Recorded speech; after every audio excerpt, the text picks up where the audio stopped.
we got NBA, man. It's been some crazy games with that too. Holy cow! But what I'm starting to realize is this, man. You getting worried? No, I'm not getting worried. In fact, it's the opposite, and this is the situation here. So in my mind, I'm thinking like this is regular season basketball, right? Like certain teams, well, not even regular season, but more so we're all competing to get into the playoffs. We're all competing for seeding. Then I start to realize like it's only actually 2 or 3 teams. Yeah, it's only 2 or 3 teams. So I'm like, certain teams aren't going to use this like your traditional. All right, Rick, so I got to make sure I'm firing on all cylinders to get here. Some of these guys are trying to get through and just stay healthy for the playoff push. And then because at first I thought it was just the Lakers. I'm like, yo, why the Lakers playing so bad? Why they looking like this, and that? Yeah. Then I'm looking Clippers. at the Bucks. I'm looking at the Clippers. I'm like, oh no, all the teams that have already clinched and they know they're good, they're using this as, all right, we're going to get our legs. All right, we moving, get your shots going. All right, cool. But the intensity, and that's what I kept telling you. I was like, yo, I felt like intensity-wise, some of these games is not hitting the same. Whereas then I watched like OKC, and they were out there going crazy. I watched the Mavericks. Man, I'm like, okay, I done caught on now. I'm telling you, the Rockets too, even. Whenever that was the one game I was like, I watched the whole way through the Rockets, Bucks. For whatever reason, the Bucks were going hard that game. But they're missing some players. So that's something that you could say with like Bledsoe's out, even though I don't think Bledsoe's going to be much of a factor for them. They need more shooting. That's the thing that kills them. True. They need shooters around them. And I was going to say this, I'm going off the rails here, but like, any team that missed out on Melo, they are definitely regretting it right now. Yeah, because Melo's looking good right now, Lakers man. Easily, and I think Bucks would have been a good team for him. And he's going off with the Blazers. The Blazers are looking really good, dude. Mm-hmm. But also the Blazers are playing a lot harder because they're in that position where they're trying to clinch one of those spots and everything like that. And then I think it's the opposite with the Pelicans now. With the Pelicans, I felt like they played hard the first couple of games, and now they just kind of like, all right, they're done. Like I was like, man, this is crazy. Like they lost that whole competitive edge. But that's what really gave me that epiphany of I'm putting too much weight in these 8 games right here, because to some of these teams it does not matter anymore. They just got to get to the game, get to the playoffs healthy, and then from there, now we'll see what happens. So for me, I'm like, I'm not even losing sleep over this stuff anymore, man. No, 100%. Here's what happened. Last time we were on, I was talking about I was having this glorious NBA weekend and all this type of stuff. And then as this week has progressed, I've only been trying to look out for the teams that are in the mix, like the Blazers. Like I said, the Rockets, but even they're already locked in. They don't really got to worry about it. They're entertaining to watch, though. That team, I was telling you last time. I love their guard play, bro. They're just fascinating to me. I mean, you got these dudes that are, 6'5", 6'6", 6'7", in the post against that Bucks game against these Giants. Well, watching them yesterday versus the Lakers, AD, like, it was at times where they had nobody that could match up with him. But then the flip side, because of the small ball, it creates so many nightmare matchups if you got big defenders trying to guard some of these guys, man. No, it is, but I was trying. Here's what happens if I miss, or if I'm looking at the TV slate and I just see 1 or 2 games that are out there. That's like, all right, this is kind of for some playoff seeding here. Yeah. This is for the A seed, and I miss it. Then I miss the whole NBA slate, because right now I'm not going out of my way to be looking up Lakers. I'm not going to say Lakers, Clippers, but just 2 teams that are already locked into the playoffs. It's like, dude, what's the point right now? I was thinking this on the way over. I want the NBA playoffs to start right now. Mm-hmm. The Blazers and Suns, that should be the 8 seed matchup. Suns look good. That's what Suns been hot, man. Grizzlies and Pelicans, they're done. They're done. It's going to be Blazers, Suns for that 8 seed. Even though from a rating standpoint, everybody wanted either Memphis or the Pelicans to get in there, man. I think we're over it now. I think we're over it. Devin Booker has made us forgot about Zion. Good. He looks good. God, he looks good. They're the only undefeated team other than the Raptors right now, man. Yeah. And they look nice. What's crazy with the Raptors, I know we talked about this at the beginning of the season. I think I had them at like the bottom of the Eastern Conference. You had them higher. You know what they are, man. Huh? You know what the Raptors are, right? What do you mean? They're the Tennessee Titans of the NBA. No. Yes, they are. They won the chip last year. Yeah, obviously they won it with Kawhi, though. That was a big difference, and along with the injuries of Golden State. No, they're not the Titans. Who did I say the Titans? I said the Jazz or the Titans. No, I don't remember that. Yeah, a couple podcasts ago. I don't remember that yet. But to me, man, I look at the Raptors like, because you look at the Titans as a trash team. I look at the Titans like, this team that went to the AFC Championship game. A team that's been in the playoffs 2 out of the past 3 years. A team that's been very successful in the recent years. And I'm looking at the Raptors like they're the exact same. Now, the difference would be if the Titans got AB out of, you know what I mean? Like AB would be the Kawhi Leonard type situation. But that hasn't happened. But they still are consistently a good team, man. They're just not flashy.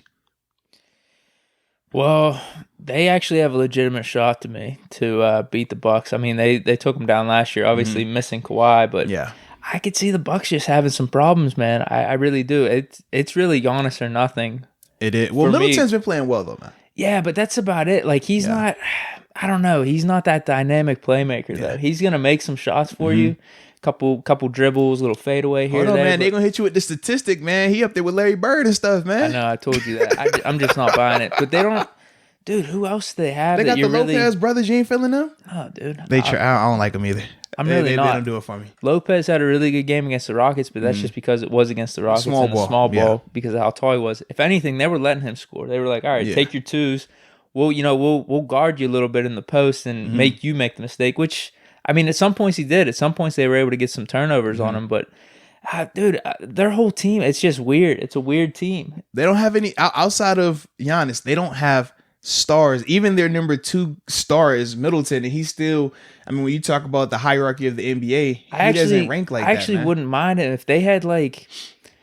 The thing I like about the Rockets is like they know who they are. Like Yes. all those shooters, they're gonna play really good defense and they're gonna shoot the ball and shoot the ball a lot. The Bucks just seem like a mix mash bunch of people. That's One what it minute they seems like trying to to me. shoot threes. One minute they trying to pound on the side. One minute it's just everybody get out the way, let Giannis go to work. It's crazy, man. But they do got the co-coach of the year, man. So shout out to Budenholzer, man. Wait, when did these awards happen? That just happened. They didn't do MVP yet though. No, right? no. They just did. They did the co-coach of the year right now between. It was Billy. Co-coach? Billy Donovan with OKC, and then Budenholzer with the Bucks, man. All Yeah, right. they just announced that. That would have been Monday. It was either Monday or Tuesday. They announced it, man. All right, that's cool. Yeah. Whatever. I mean, Hey, man, I'm just saying, man. I know it's not flashy, and honestly, in the NBA, Coach of the Year doesn't matter because you saw what happened with the Raptors. My man won Coach of the Year and got fired in the same season. Shout out to LeBron. All right. So that's just how I look at that whole situation, man. But yeah, that was my whole mindset though with the NBA right now. I'm just waiting. Sorry, get me to the playoffs, man, because right now none of the contenders are taking it to that same level of intensity on a night in and night out basis. it's fun for those teams that are on the bubble, though. Some of those young teams and seeing players break out. You have Cam Johnson with the Suns. Just overall, some of these younger players are they're scoring. They're Devin Booker, obviously too. It's been nice to see T.J. Warren out of nowhere with the Pacers.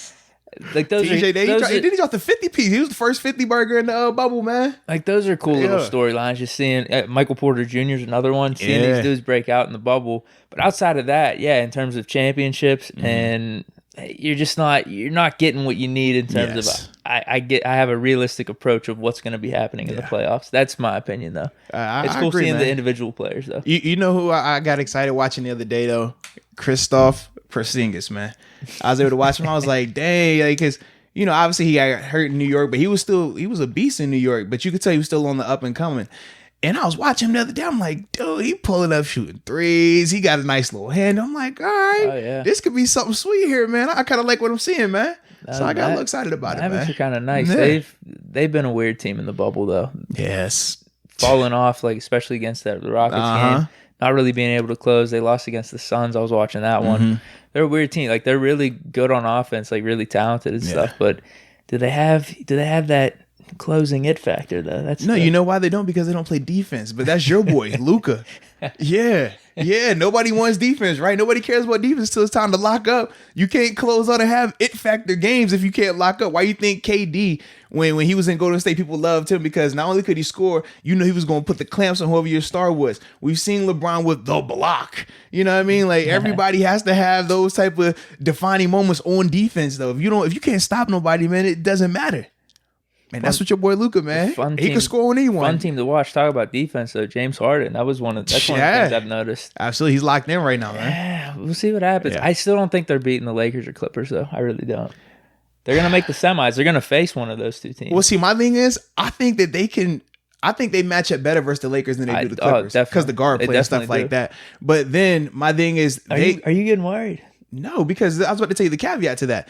As much as I love small ball, the thing is, we know the Rockets go cold. We've seen them. I mean, shoot, just their game against the Bucks, they missed 43 pointers. I know they still won. That's the math to it though, where they could still be playing bad. But this is the thing though. They missed the 43 pointers, but the Bucks still weren't capitalizing on it either. Whereas with LeBron and AD, They not gonna sit out there. Okay, you gonna miss them 3-pointers, man. They will demolish you. Man, AD. It was one point watching the game yesterday with AD, bro, and literally there was nothing that could be done to stop him. And this was LeBron wasn't even in it. LeBron didn't even play yesterday. Obviously, Harden didn't either. Westbrook didn't either. But yeah, it was like they literally had no answer. And I'm like, okay, if they really come out here and say y'all gonna play the small ball, AD gonna pound you inside, LeBron gonna pound you inside. Even Dwight Howard can get off versus that. I'm like, I'm not worried because when y'all go cold, miss all them threes, these are buckets, guaranteed buckets right here. So that's why I feel good about it, man. And I'm still banking on, like I said, Danny Green and J.R. Smith have not been hitting anything in the bubble. You think that's going to continue? I highly doubt it. So that's why I'm very confident them versus the Rockets, because I'm like, even with that small ball, they don't have enough to pound inside. And the same with the Clippers. The Clippers don't have the bigs for that interior stuff. Now, granted, they got the wings, but I think the more intriguing matchup that I would really enjoy is watching the Rockets and Clippers go at it, because I think it's going to be that test of, okay, you got legit guard play versus the legit wing play, but neither one of them have these monster bigs on the interior. Be a good matchup, man. I know. Oh yeah, we got what, a week and a few days for these playoffs. So yeah, that's all we're doing then, is waiting right now. Yeah, because but I told you that the other day too, man. What? I told you, man, it ain't hitting the same, man. It ain't hitting the same, bro. It's not. It was for me that weekend. You wanted it to. That's why you wanted it to, man. I'm telling you, man. Those games were good. Same, bro. Those games were good. I watched that first. Was it the Lakers and Clippers? That first game. I was like, all right, that gave me a little juice. Then after that, I'm just like, bro. I think it was a combo at that point. The Thursday to Sunday. Mm-hmm. That was the first weekend of NBA being back. Now, after it's all settled in, I got the initial games out of the way. You got like I was telling you, the younger players going off. You got to see some of the stars playing. Yeah. Now it's like, all right, what really matters in this second week here? And you're right, man. All that matters is those teams for the 8 seed. Yeah, that's it, man. That's it. So it's going to be Blazers and Suns, hopefully. That'll be probably the most interesting matchup, in my opinion. I would like that. Yeah, so I would like that a lot. Yeah, just waiting. Excited, though. So it's all good, man.